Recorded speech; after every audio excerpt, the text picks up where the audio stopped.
Friends, my name is Julia. I'm one of the facilitators in the Spokane Sangha, and I just want to welcome everybody to our beautiful practice today. I'd like to go ahead and get started, and I'd like to begin our practice with a sentiment of metta. Metta means loving kindness, and I have this bowl, and it's filled with all of these little cards that I've created, and they're sentiments of metta. Let's see what we got here. This one feels like the ticket. This one reads, "May you breathe into the tight spaces within you."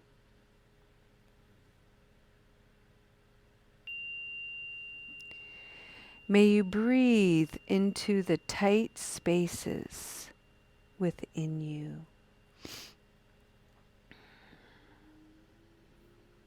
It's beautiful.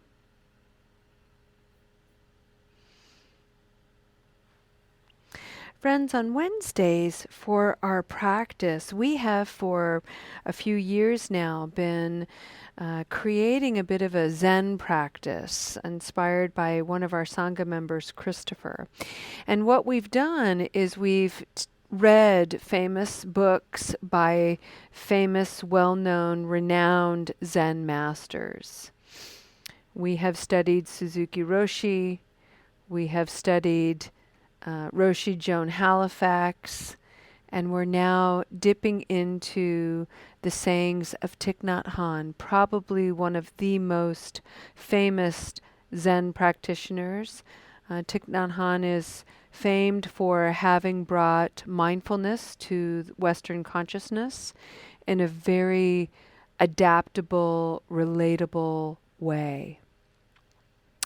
If that name is new to you, Thich Nhat Hanh was the creator of Plum Village, which is in France, and there are two other monasteries in the tradition of Plum Village here in the United States. You can look that up. Thich Nhat Hanh was certainly has been the most instrumental teacher for me, and he is how I first came to Buddhism. The book that we are reading is Go Slowly, Breathe, Smile. Let's just take that in for a moment as we arrive fully to this practice. Go slowly, breathe, smile.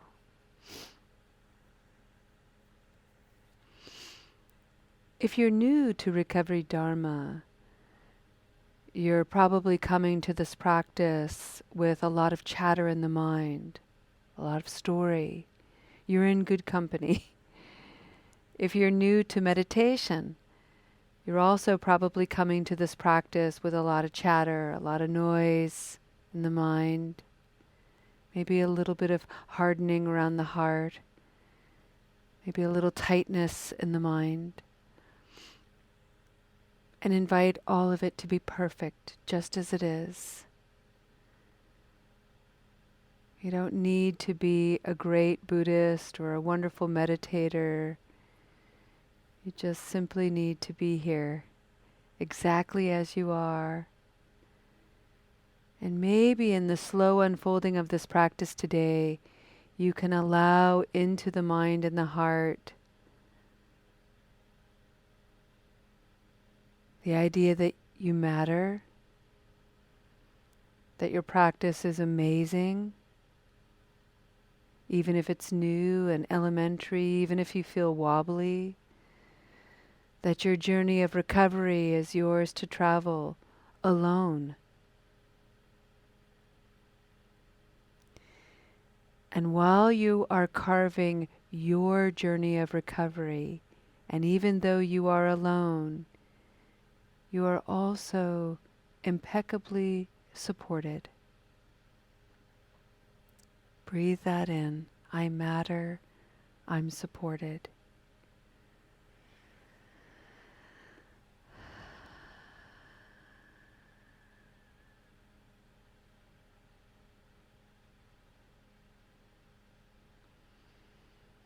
For the month of July, we've been exploring a theme in the Spokane Sangha called What's All That Noise? And this is a theme based on a workshop that I teach that helps us get into one's psyche and ego. And when we do that, we can feel a little psycho sometimes. And because we get to uncover and we get to discover all kinds of archetypes, all kinds of personalities that make the whole of who we are. And we begin to recognize that we've allowed certain qualities, certain personalities, certain archetypes to drive the bus of our lives. And they may only be 4 years old. What are they doing behind the wheel? Why do they have so much power? And so we're learning how to reclaim those personalities, put them back into balance, recognize that we have very immature aspects to ourselves as whole human beings, and we also have very mature, wise aspects to ourselves as whole human beings.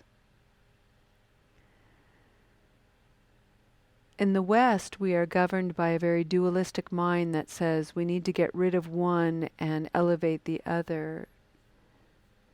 And what we're typically trying to get away with is anything that we judge to be negative.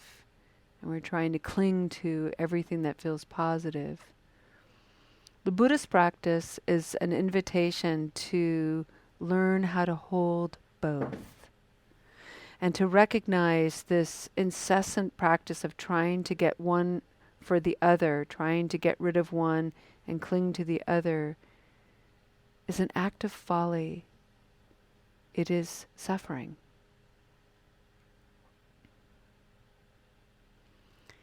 We are here to befriend all of the qualities that define us as whole human beings. And the good news is that we have incredible teachers like Thich Nhat Hanh to help us. If you have this book, we're on page 96, and I'd like to read today the teaching before I actually share with you the particular mantra. Thich Nhat Hanh was exiled from his homeland in Vietnam. He was considered by the government in the 60s during the Vietnam War as a threat to his nation. So he fled and landed in France. And although he was exiled, and that was a terrible thing that he experienced, had that not happened, the world would never have been able to glean his wisdom. He would have kept his teachings of mindfulness in Vietnam, exercised in socially engaged Buddhism, that he kept very quiet. He was working in rural places in Vietnam with young people. The world would never have known him. So through his great suffering, he brought enormous good. And he writes, after the war in Vietnam, many people fled the country on small boats. We received a letter telling us about a young girl on a small boat who was raped by a Thai sea pirate. After that, she jumped into the ocean and drowned herself. When you learn of something like that, you naturally take the side of the girl. But in my meditation, I saw that if I had been born in the village of the pirate and raised in the same conditions, I am now the pirate. I cannot condemn myself so easily. After a long meditation, I wrote a poem, Please Call Me by My True Names. In it, there are 3 people, the 12-year-old girl, the pirate, and me. Can we look at each other and recognize ourselves in each other? I have so many names. When I hear one of these names, I have to say yes. Thich Nhat Hanh's mantra is, please call me by my true name so I can wake up, so the door of my heart can be left open, the door of compassion. Please call me by my true names so I can wake up, so the door of my heart can be left open, the door of compassion.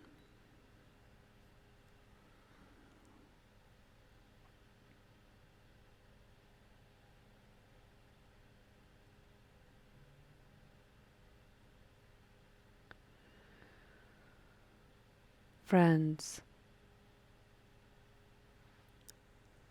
in the next several moments of silence, I'd like to reframe this mantra and this teaching to make it applicable to the reality of recovery, substance use disorder, habit energy.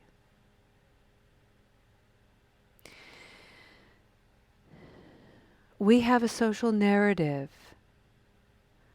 that likes to over-label in highly stigmatizing ways people in recovery. I am an addict, as if that is all I am.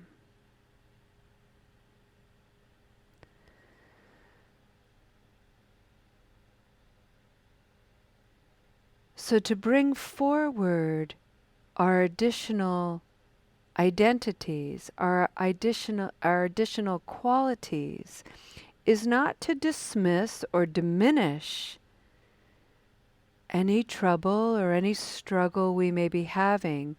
It's simply to put it into perspective and into balance. And to remember that we are all interconnected. We are all suffering with habit energy.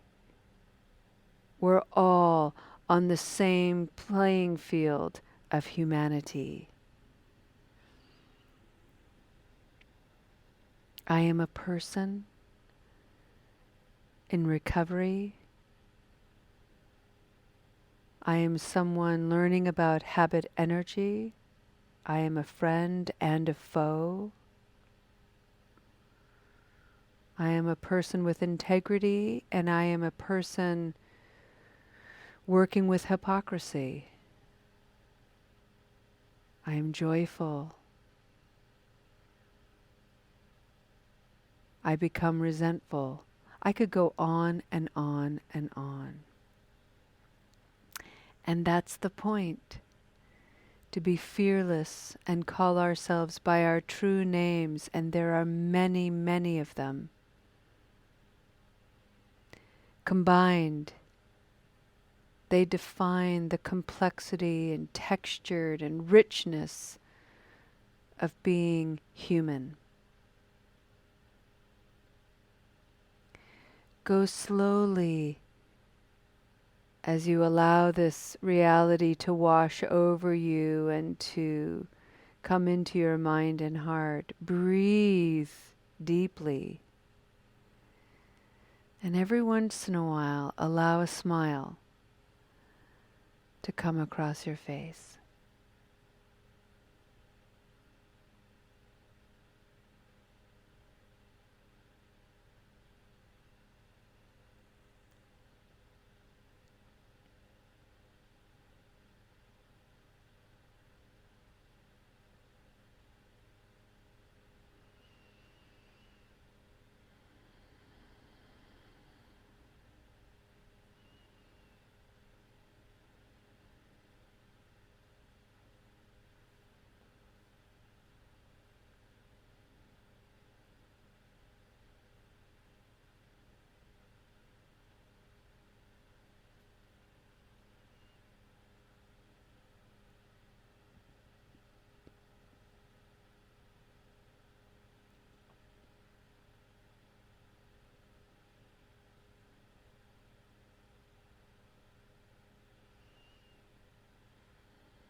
Friends,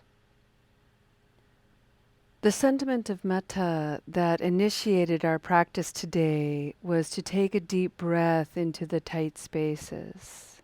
And some of this tightness is the rigidity that we have harbored by the stories we tell, and usually these stories are very dualistic. I'm either this or I'm that. I'm an addict, as if that's all I am. I'm an alcoholic, as if that's all I am.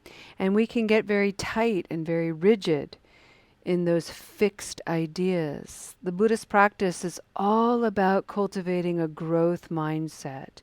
It's all about stepping into those rigid, fixed places that feel really tight and adding some breath in there, seeing if we can soften it. And one of the tools, one of the practices that I use that I find really, really helpful, and many of you who have practiced with me know about this one, and it's a spiritual practice that I call Ugh to Ooh. And it's when you find yourself faced with a quality that you don't like. Ugh, there it is again.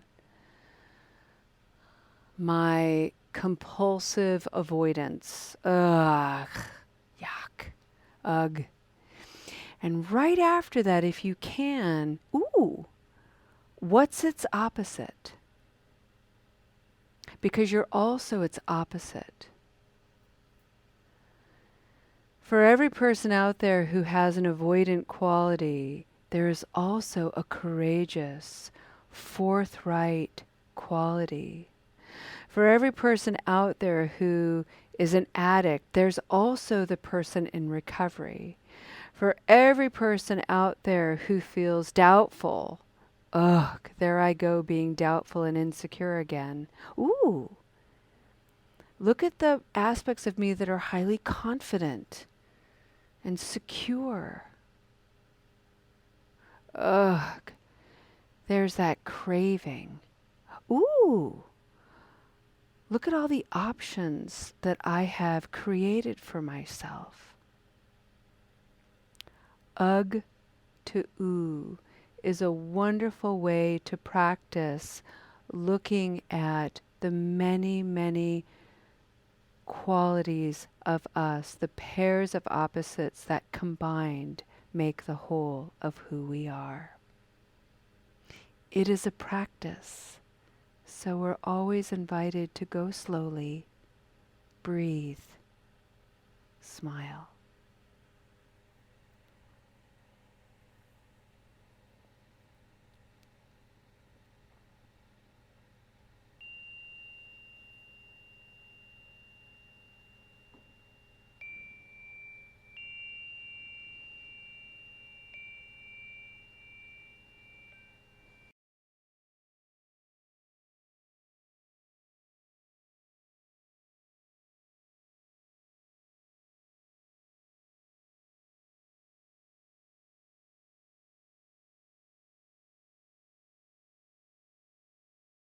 Okay, friends, I want to end our practice with a dedication of merit.